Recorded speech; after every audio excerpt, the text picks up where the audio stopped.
Being that we're getting closer and closer to Witch Queen, I thought it would be cool to do some in-depth reviews of each season, so here's my review of Season of the Splicer so far. It's worth mentioning at the start here, this video will contain my personal experience and overall opinion of the season, and may not reflect your opinion and experience. With that being said, let's begin by talking about the content included and the price point of the season. For this part, we're going to assume you are buying the season as a standalone purchase, as it's a better way to calculate the value of a single season. So, a single season will cost you 1,000 silver, which equates to about $10 or £8.49 in the UK. Otherwise, there's a season of the Splicer bundle, which will cost you £12.99 or about $18. So, I think this bundle comes with an emote and some extra silver, but in any case, let's assume you buy the lowest cost silver bundle possible to buy the season. This gives the season a value of around about $10, so what do you actually get for that money? Let's compare what Season of the Splicer includes for both paid and free players. So without the season pass, you have access to the free seasonal reward track, selected gear and armour, selected challenges, the artifact, Solstice of Heroes, armour synthesis, Vault of Glass, and a free trial of Override. For season pass owners, so paid players, you will have full access to the seasonal reward track, challenges, gear and armour, and the weekly expunge mission, as well as full access to Override. It's also worth noting, with the paid pass you do get instant access to the sidearm rather than having to grind up to tier 35. So overall, just the same as any other season, although I would argue as a free player you are getting a lot of free content this season. You could make a case for Vault of Glass being the best part of this season, and being that it's included for free players is pretty nice to say the least. So as a paid player, you're really only getting Override and its associated loot, Expunge, the weekly mission, and the seasonal challenges. Of course, the story is a massive part of these seasons, and it would be unfair to not factor that into the value of the content. Bungie have really upped their game in terms of storytelling, and overall development of this aspect for seasons has got much better. Using the weekly mission as an example, every week we get extensive new voice work from multiple characters.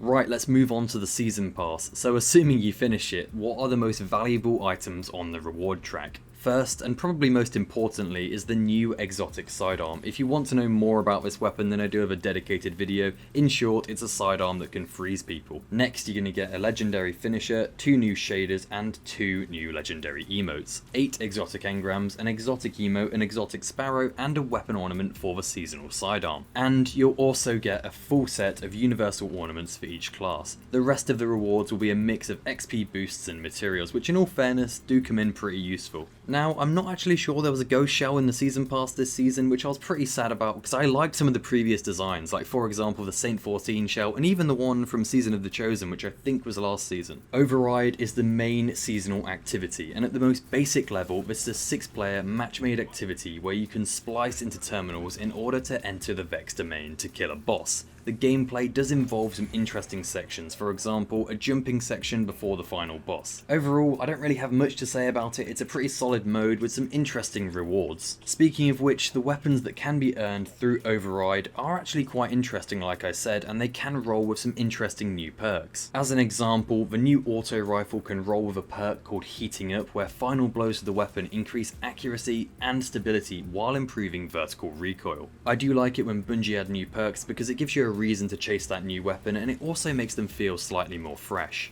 Right, next up I briefly wanted to touch on the weekly missions. So these missions push the seasonal narrative while also offering some pinnacle loot. My experience so far has been mostly positive. I do appreciate some of the puzzles and even just some of the jumping puzzles. They do also mix up that gameplay loop, which is quite nice to have in this season. It's hard to see where Expunge will lead us, but so far I haven't really got anything negative to say. It's just more Destiny really. Now I'm going to talk about some of the free components of the season. Starting off with armour synthesis, this new system allows users to create universal ornaments from previously obtained armour. It's been very controversial on how Bungie have implemented this system, although it's been really nice to have more control over how your Guardian looks. There's a ridiculously convoluted system on how you use armour synthesis, but if you're more interested in that, then I do have a video on that system. Overall, a positive addition. I just kind of wish it was a bit easier to earn these ornaments, but there's not really much we can do because it is a free piece of content. But then you could make the argument that we did actually obtain this armour already, so why are we having to obtain it again?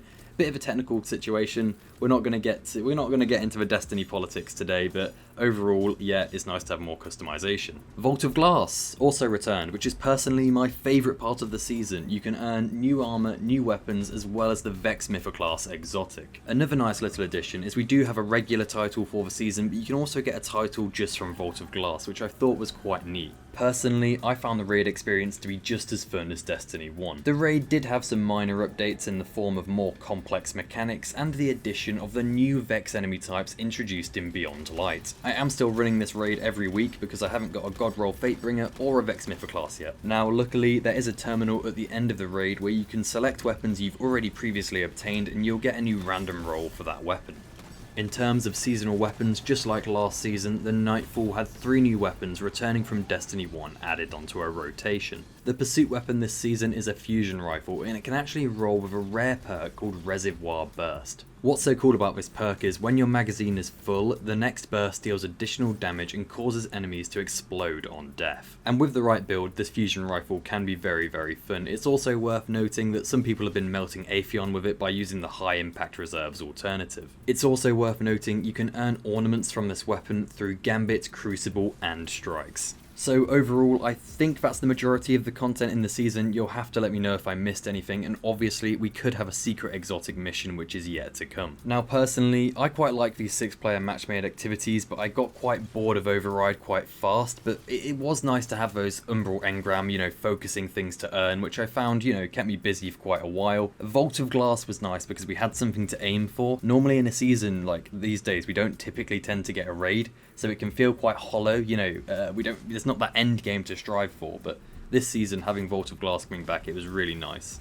And when the season first did come out, it did actually feel like a race to get raid ready, and we don't normally get that in a season. You normally typically get that only with a huge expansion, so it was nice to have that feeling again. And so far the storytelling has been absolutely solid. We've already had 2 really good cutscenes, and it's only really halfway through the season. I won't spoil the weekly mission for you this week, but I would definitely recommend you play these every week because you do get a good chunk of information from the game these days rather than having to read the lore elsewhere. So I can go on about the story all day, but in terms of story, this has probably been one of the best seasons yet, and we actually get to see it in game, which is really nice. Oh, I just remembered, I did forget one thing. We also got a new Trials weapon. So there's an SMG in Trials. I've also got a video on that if you want to watch that, but they added a new Trials SMG, which is available as Adept and Regular. One thing I will say is I'm always going to say this because I'm more of a PvP person. It would have been nice to see some new PvP maps, but I'm hoping in some future seasons we'll eventually get some PvP changes, although we did get the stasis nerfs, which were quite nice. Anyway, that's everything I've got to say about the season. Let me know what you thought about it in the comments, and I hope you enjoyed this style of video, and we are also getting very close to that big 1,000 subscribers. So thank you so much for watching this. Let's see how we do, and if this does alright then I might end up doing another one of these, but thank you so much and goodbye. Hopping on my whip and I'm parked up.